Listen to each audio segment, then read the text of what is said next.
Combate à pedofilia. A Polícia Civil fez uma operação hoje em Minas Gerais e aqui no Distrito Federal. Um ex-diretor de uma escola particular de Ceilândia foi preso suspeito de por abuso sexual e de tráfico de material pornográfico infantil.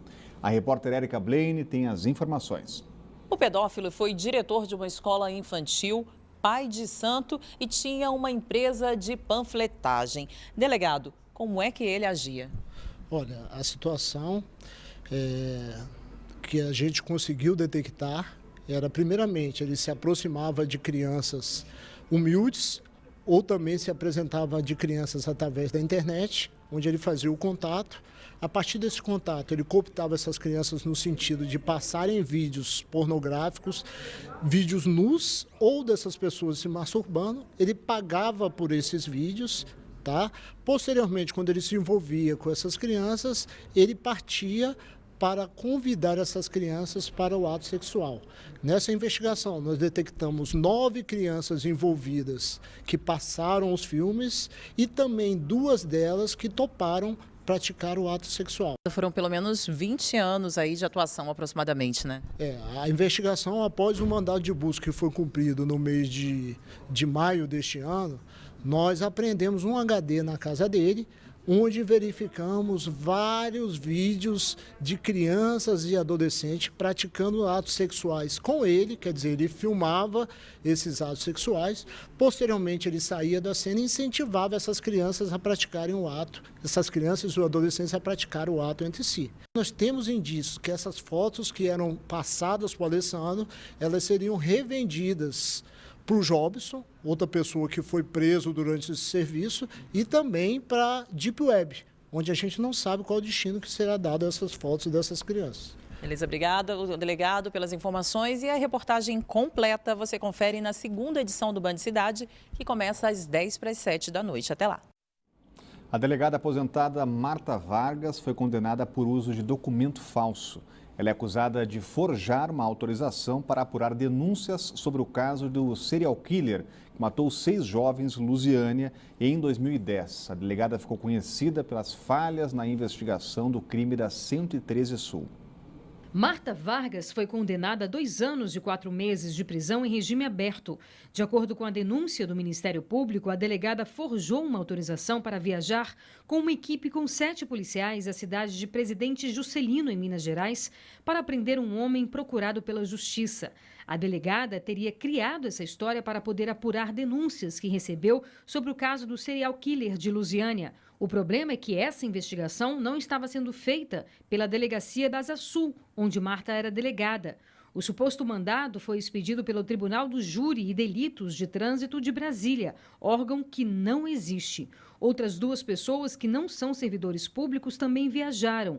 Entre elas, Rosa Maria Jacques, a vidente que ajudou Marta no triplo homicídio da 113 Sul, que ficou conhecido pelas falhas na investigação. No ano passado, ela foi condenada a 16 anos de prisão por falsidade ideológica, fraude processual e tortura, enquanto conduzia as investigações do triplo homicídio. Marta responde os processos em liberdade. Ela se aposentou em 2015 com 51 anos de idade. O Ministério Público pediu a cassação da aposentadoria, mas ela continua recebendo normalmente um salário de quase R$20 mil. O advogado de Marta Vargas, Marcelo Barbosa, disse que vai recorrer e que considera a sentença do Tribunal de Justiça nula porque não tem qualquer fundamento em provas, é o que diz a defesa, um nome muito conhecido que volta agora ao noticiário. Pois é um desses casos tristes envolvendo a segurança pública aqui do Distrito Federal. A delegada Marta Vargas era uma das estrelas da Polícia Civil, era muito conhecida, ela aparecia muito nos veículos de comunicação que mostravam os seus feitos e tal. No assassinato do ministro José Guilherme Vilela, ministro do TSE, ele, a mulher e o empregada foram assassinados brutalmente com dezenas de facadas. Ela verificou-se que havia alguma coisa de muito errado envolvendo a delegada quando ela recorreu a uma vidente para procurar os assassinos, os responsáveis pela morte do ministro Vilela. E aí ela, ao lado de uma vidente, essa que a acompanhou nessa viagem aí, motivo da notícia e da condenação, a vidente parecia com uma portadora de uma espécie de GPS do além, que circulava com a delegada pelas ruas, para aqui, que aqui é que está o bandido e tal. E lá prenderam inclusive os suspeitos de sempre, que eram pessoas inocentes, com plantação de provas. Enfim, foi um vexame completo para uma polícia civil que tem a reputação de ser talvez a melhor polícia civil do Brasil. E a saída dela, a saída de Marta Vargas, a sua aposentadoria, constituiu inclusive um alívio para a classe da qual ela fez parte. O ex-governador José Roberto Arruda foi absolvido pela Justiça em uma ação na qual era acusado de fraude na contratação da empresa que organizou um amistoso entre Brasil e Portugal em novembro de 2008. O Ministério Público acusava Arruda de ter contratado a empresa de marketing sem licitação e ainda apontava superfaturamento de R$ 9 milhões. O juiz Oswaldo Tovani, da 8ª Vara Criminal, entendeu que não houve falhas na dispensa de edital, mas ainda cabe recurso. No ano passado, Arruda também foi inocentado em segunda instância no mesmo caso. A acusação era de improbidade administrativa. E o Congresso concluiu a votação da reforma política, que virou um arremedo de várias novas medidas eleitorais. Falta ainda a sanção do presidente Temer para que as regras passem a valer já nas eleições do ano que vem, o que deve acontecer ao longo do dia. Mais um veto já foi anunciado, o de uma emenda controversa que abriu brecha para a censura na internet. A gente volta a falar ao vivo com a Renata Dourado. Essa foi a resposta depois de tanta repercussão, né, Renata?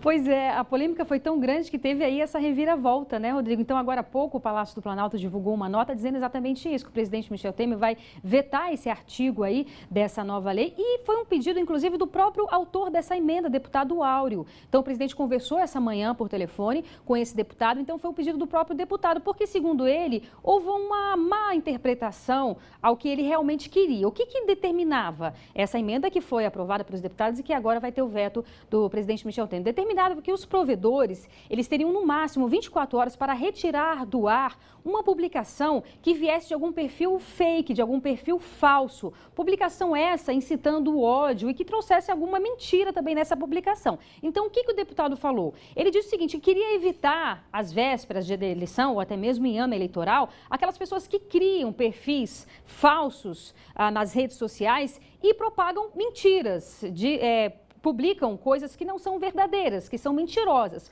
Ocorre que caberia, portanto, à própria pessoa que teria sido afetada determinar a retirada dessa publicação. Não iria no âmbito judicial, o que causou exatamente essa interpretação.